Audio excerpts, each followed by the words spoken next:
ಇವತ್ತು ನಮ್ಮನೆ ಮುದ್ದು ಕೃಷ್ಣನಿಗೆ ನಾಮಕರಣ. ಹಲೋ ನಮಸ್ತೆ ದಾವಣಗೆರೆ. ಹೌದು ಗೈಸ್, ಇವತ್ತು ನಮ್ಮ ಸಂತು ಅಂದ್ರೆ ನಮ್ಮ ಮೈದ್ನ ಚಿಕ್ಕತ್ತೆ ಮಗ ಇವ್ರ ಪಾಪದೇ ನಾಮಕರಣ. ನಮ್ಮ ದಾವಣಗೆರೆ ಅರಣ್ಯ ಮಠ ಚೌಟ್ರಲ್ಲಿ ಇಟ್ಕೊಂಡಿದ್ದೀವಿ ಫಂಕ್ಷನ್. ನಾನು ಬ್ಲೂ ಕಲರ್ ಸ್ಯಾರಿ ವೇರ್ ಮಾಡಿದ್ದೀನಿ. ನೋಡಿರ್ಬೋದು ನೀವು, ದೀಪಾವಳಿಯಲ್ಲಿ ಲಕ್ಷ್ಮೀ ಪೂಜೆಗೆ ನಾನು ಇದನ್ನೇ ಬ್ಲೌಸ್ ಸ್ಟಿಚ್ ಮಾಡಿಸಿರ್ಲಿಲ್ಲ, ಹಾಗಾಗಿ ವೈಟ್ ಬ್ಲೌಸ್ ನೇ ವೇರ್ ಮಾಡಿದ್ದೀನಿ. ಅದರಲ್ಲಿರುವಂತ ವೈಟ್ ಸ್ಟೋನ್ ಗೆ ಈ ವೈಟ್ ಬ್ಲೌಸ್ ಮಸ್ತ್ ಕಾಂಬಿನೇಷನ್ ಅಲ್ವಾ. ನೋಡ್ತಿದ್ದೀರಾ, ಗೆಸ್ಟ್ ಎಲ್ಲರೂ ಬಂದಿದ್ದಾರೆ.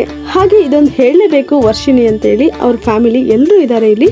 ಎಲ್ಲ ನನ್ನ ವಿಡಿಯೋಸ್ಗಳನ್ನ ನೋಡ್ತಾರಂತೆ. ತುಂಬಾ ಖುಷಿ ಆಯ್ತು. ಎಲ್ಲರೂ ನನ್ನನ್ನು ಕಂಡಾಗ ಗುರುತಿಸಿ ಮಾತಾಡ್ತಿರಲ್ವಾ, ಅದಂತೂ ಸ್ಪೀಚ್ಲೆಸ್ ಅಂತಾನೆ ಹೇಳ್ಬೋದು.